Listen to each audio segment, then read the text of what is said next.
Got it. Okay. All right, well, it looks like we've got everybody who's signed into the webinar. Thank you very much for joining. We do have some other people who are registered, and as time goes by, if they are late arrivals, we'll let them in, but I don't want to hold anybody up waiting for this to start. So we'll continue on. Thank you very much for coming. My name is Kimberly Henrikson, and I am the Executive Director here at the Center for Contemporary Printmaking. I'm also joined by Megan Morrow, who is heading up our education and community outreach efforts, and Chris Shore, who is our master printer here at CCP, who, as you can see, is joining us from within the gallery downstairs, where all of the prints for this year's Monothon auction are hanging on the wall. So I'd like to begin by giving a bit of information about Monothon, like what it is and what we do for it, and kind of what we've done this year, which is a little different than previous years, which I think is one of the points of why we're hosting this Zoom information session. So the Monothon has been traditionally CCP's annual event that's a fundraiser.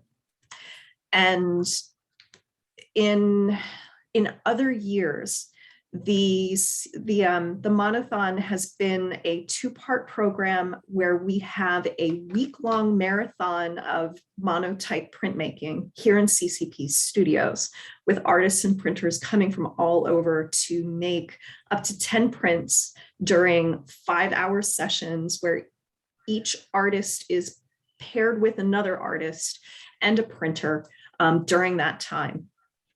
And over the course of a week, we may have over 100 people here doing printmaking sessions. CCP is then permitted to take one print from each artist in order to put into our silent auction. And that print becomes part of the body of work that is then available for attendees at a later event, which is part 2 of Monothon. A live auction and a silent auction for everyone to bid on. Then this year, with it being kind of an intermediary period between COVID and life as normal, instead of doing an on-site in-person auction, we've decided to have an online auction. And then what we're doing in order to share the prints that people did make here at CCP, we're having them available for exhibition so that people could come in and see them in the gallery. And so that's where Chris is, in the gallery, with prints that are here from both the printing sessions. And then there are a few other select prints that have been donated or pulled from CCP's archives as somewhat special and unusual prints that we're making available as additional fundraiser items. If anybody is interested and wants to support the Monothon fundraiser, either to bid on the work or to, we also have some other fundraising items that we're trying to complete through the end of this year. You can find them online. The website address is monothon2021.givesmart.com. And you can go there on your phone. You can go there online on a browser. It's recommended that you register to have an account in order to be able to watch and to bid on any items. When you register, it will ask you for a credit card information to have on file, but that credit card information is not automatically going to be charged if you are a winner of any auction item. CCP will contact any auction item winners the Monday following the close of the auction, which is Saturday at 5 p.m. So the auction just opened yesterday and will close on Saturday. And we will contact people to fulfill payment. The credit card requirement is through GiveSmart, and we think of it more in the sense of like when a hotel reservation is made and they ask you for the credit card to put down, but once you get there, you can choose how you want to make your payment. So it's sort of in the same vein like that. But we were really thrilled this year with the turnout that we had for artists wanting to participate. It's not quite the same as we've had in previous years, but we did really have a really strong support network of artists who wanted to participate. And this year's CCP did have in-person sessions. We had, by default, one artist and one printer, in that we didn't want to assume that people were comfortable being paired up with an artist that they may or may not know for intensive kind of spatial associations within the studios. We did allow people, if they did know somebody and wanted to print with them, you could pair up, but that was something that would have to be identified beforehand by the artists. And instead of having a week-long marathon printmaking week, we spread it out over the course of 4 weeks in order to reduce the number of people who were here on site at the same time. And we do really think that that helped. We're very appreciative of all of the artists who came and scheduled time with us. It was wonderful to have so many people here again in the studios printing and to see so much work being done. As always, it was always hard to pick the prints that were selected, but there are some really wonderful things that we have. I certainly encourage you, if you are here in the area, to come to CCP and take a look at anything if you are interested. Having them up on the wall is very different than looking at them online. While the online images are good, there is nothing quite like seeing work in person. So that is one of the reasons that I did want to share some photographs of the installation in the gallery. So if you'll bear with me for a moment, I'm going to share my screen and just give you a quick walk around so you can see galleries. And I'm on the GiveSmart page, but let me move off to, oh no, I can't move the bar at the top of my page. It's covering up by there. Okay, so apologies, I don't think you can see that at the moment. Where's the Zoom? And there's that. All right, here we go. So here is our starting entry wall with MONOTHON monotype prints. In our reception area, we have, plenty on display, some really, really gorgeous things. Moving around into the gallery, you can see how much variety there is among the prints that have been printed. There are prints here that were made during MONOTHON sessions in person. There are also prints that we encourage people who did not want to come here. We had a remote monotype making option as well. So there were some things that came back and forth by mail until they were in the final phase of being printed here and then to be returned and signed by the artists. And other things to see. And then this final wall includes all of the featured prints, which are the ones that have been donated or pulled from CCP's archives in order to share some interesting different things for the MONOTHON auction. And these are the prints that Chris Shore, who is in the gallery right now, and if you look over his shoulder, you can see the wall directly behind him. These are the prints that Chris will be talking about today. So I'm going to stop sharing this and then allow Chris to take over and to tell you more about each of the prints that are there. In fact, Chris has been the printer for some of those prints that are back there, and he can certainly give you a really solid understanding of how interesting and wonderful these prints are. So Chris? Chris, you have to unmute yourself. You're muted. Oh, very sorry. Didn't realize I was still muted.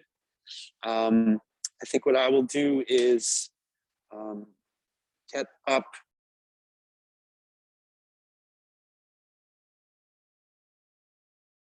You muted yourself again somehow. There we go. Okay. Am I unmuted now? Okay. So sorry for the little flip there.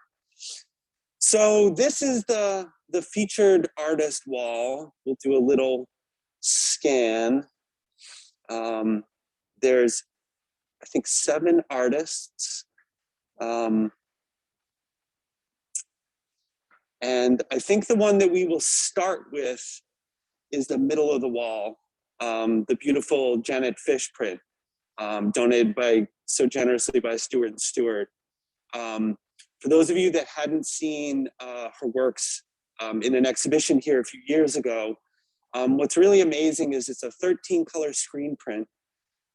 Each layer was hand painted by the artist and hand printed in consecutive layers over a period of time. And it's actually quite large. The image area is 36 inches high by 24. So it's a real stunner. It's a real, can hold an entire wall for sure.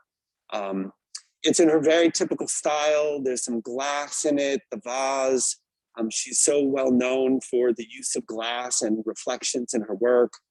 And it's really got some incredible details when you get up close. The quality of the printing, the mark making that she's created, really creates such a lush view. Quite a beautiful print. Then moving to Ron Picasso. Ron actually has 2 pieces in the show. One of the things to mention about Ron is he was actually the originator of MONOTHON as an idea. And many years ago when he talked with Grace Shanley, the founder, they set up the idea of MONOTHON for CCP, and it's been going strong ever since. This print is called Embraced and Chained the Yellow. It's a very complex print with lots of layers, interesting mark making, a little bit of chincolet, I believe.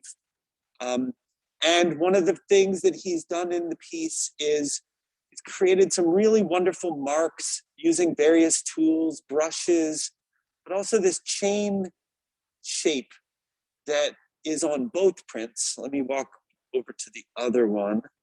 This is the other print called Connecting Purple and Orange. And you can see this beautiful brush marks, drawing. And then as I mentioned, this chain was actually created using a trace monotype technique, but it was using a golf ball rolling around on the surface of the back of the paper. And the little dimples of the golf ball create this beautiful texture. He planned it out so he could have it sort of dip and dive in and out of the orange. Quite beautiful pieces, really colorful.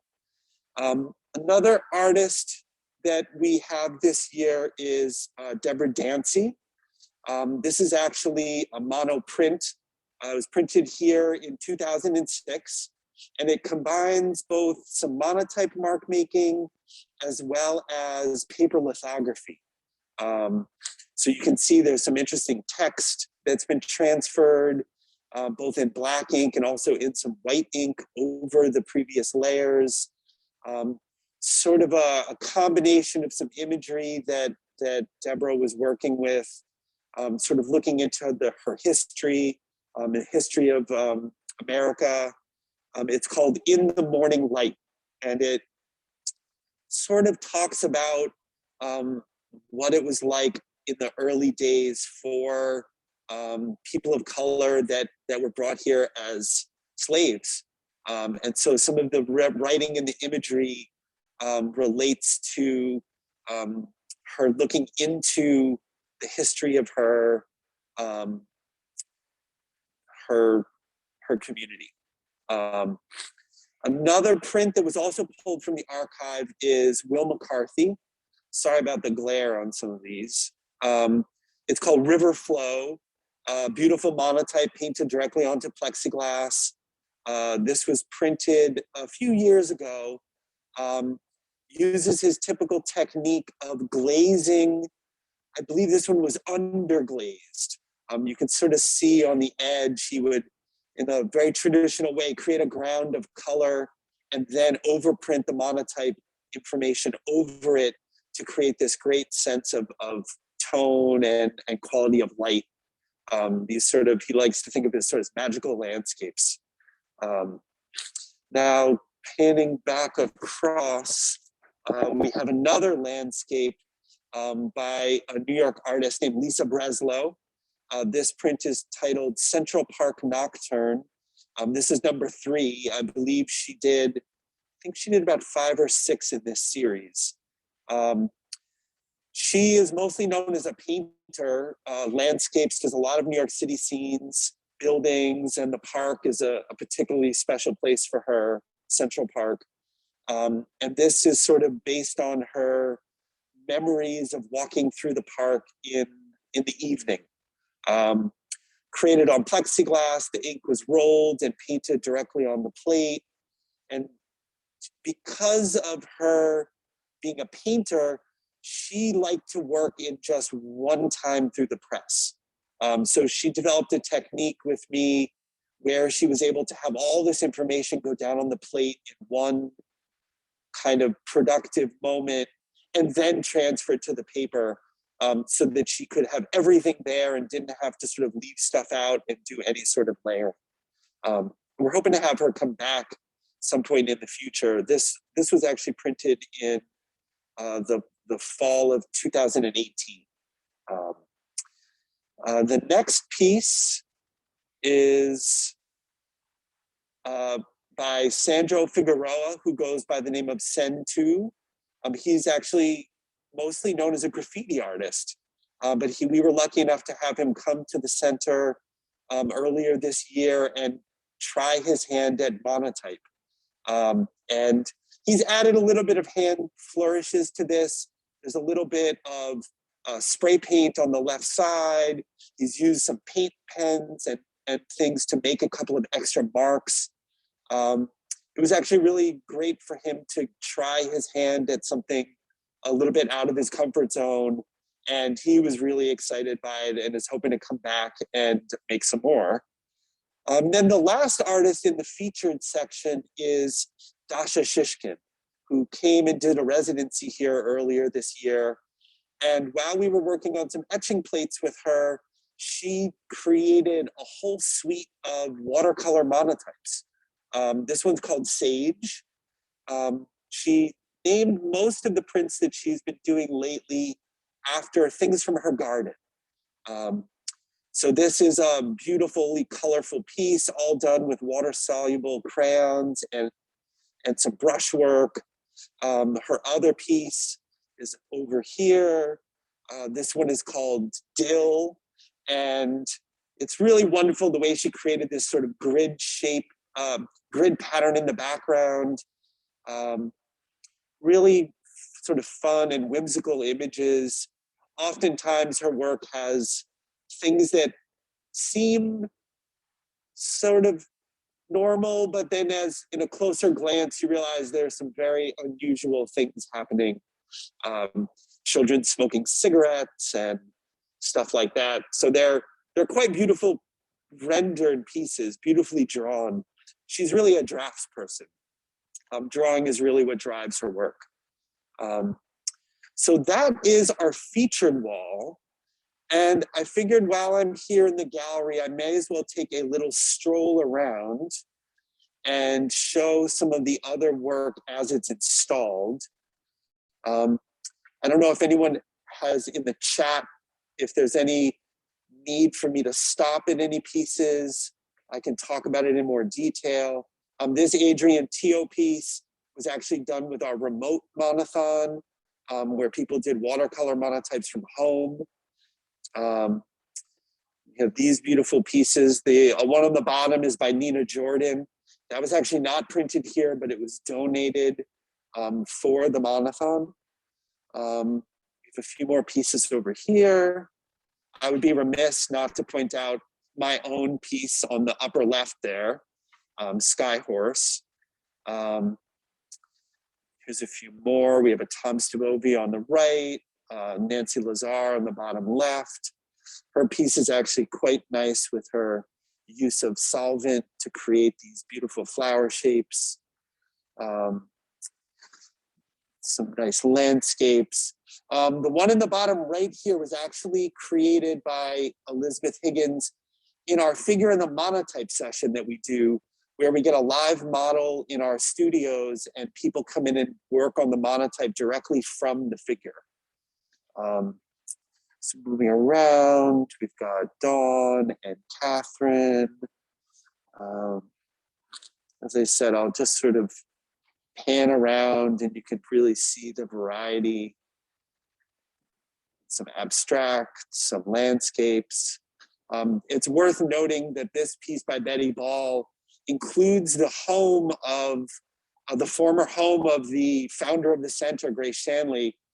This is actually her house right here, right off of East Beach in Rowayton. Karen Kalkstein did these great prints with watercolor monotypes of tentacles. Nancy Buetti's piece was actually done in Ron Procrasso's monotype workshop that we did this year. Let's see if we can get around Britt Bear. Here's a print by our collaborative printer and workshop manager, Liz Banish. Let's see, we got a little stack here, some cats and someone from the figure workshop. Another watercolor print from our remote monothon option. Amy Ernst's piece is interesting. It has some collage elements sort of dangling off of it. And let's see. And then we have on these triangular walls, a few smaller pieces that were created. The one on the upper right is actually by Megan Morrow, our education coordinator. Let's see what else we have here. Yeah, these really bright, beautiful pieces.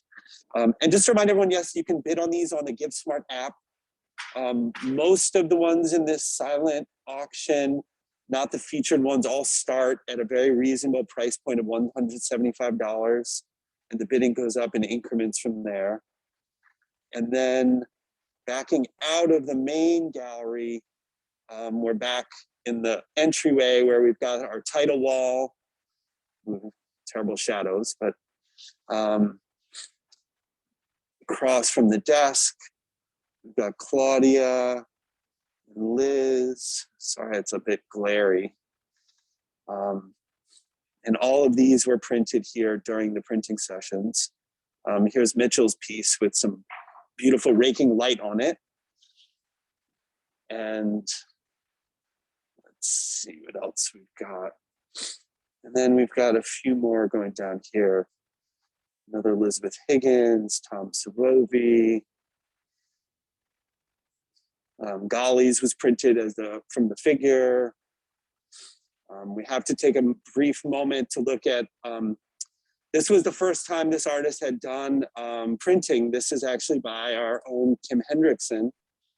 She decided her arm was twisted to do a monothon session, and she really had a great time experimenting with stencils.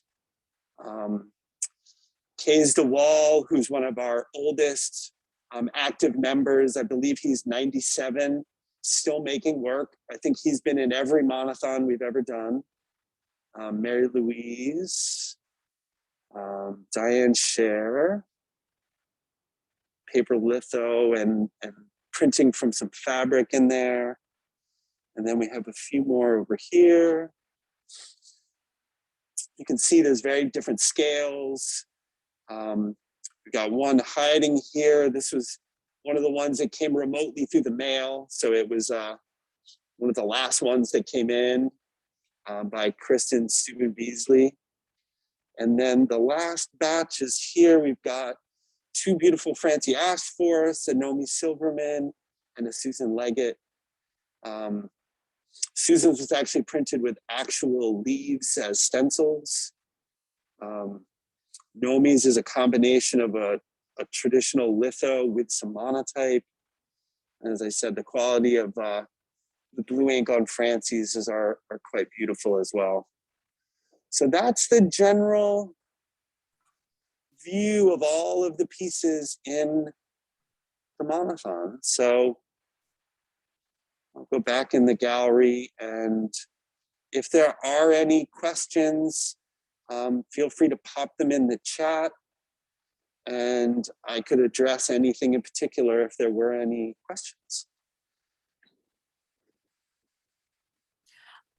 I don't have a question, but I would like to express a real thank you to Norm Stewart and Stewart for donating the Daffodils print from Janet Fish. It's a really beautiful print. We wanted to make sure it had a great place on the wall, put it in the center of everything. And I'm sure in looking at it, you can see why. It's an incredibly meticulously done screen print in, I think, 13 colors. And Janet Fish as an artist is extremely well known. She does traditionally do still lifes, works with a lot of objects that capture light. I believe she lived in Bermuda and received her MFA from Yale. I mean, she's been collected by museums around the world, including the Metropolitan Museum of Art, the Whitney Museum, the Art Institute of Chicago. She has a very, very solid following and is an incredibly respected both painter and printmaker. And I think we're very lucky to have a print like that in our auction this year. So my thanks to Norm and to Susan as well for allowing us to include this in our auction. It makes a difference.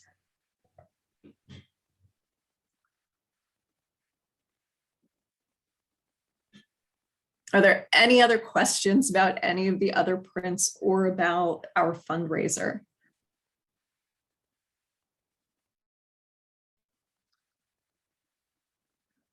Well,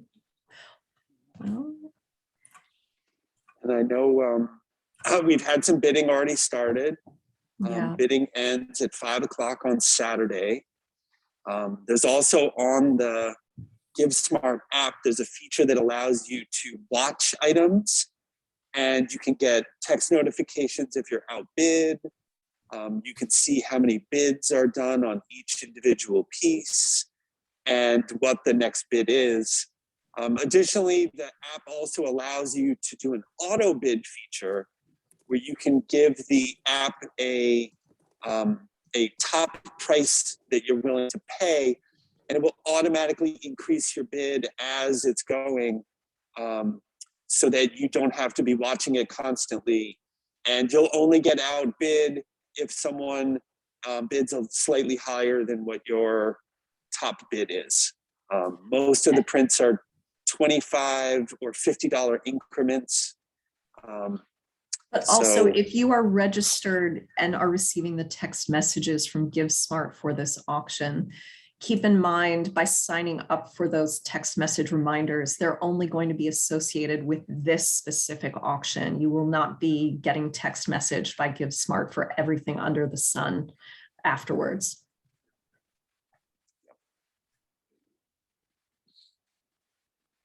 All right. Well, I think we've covered half an hour.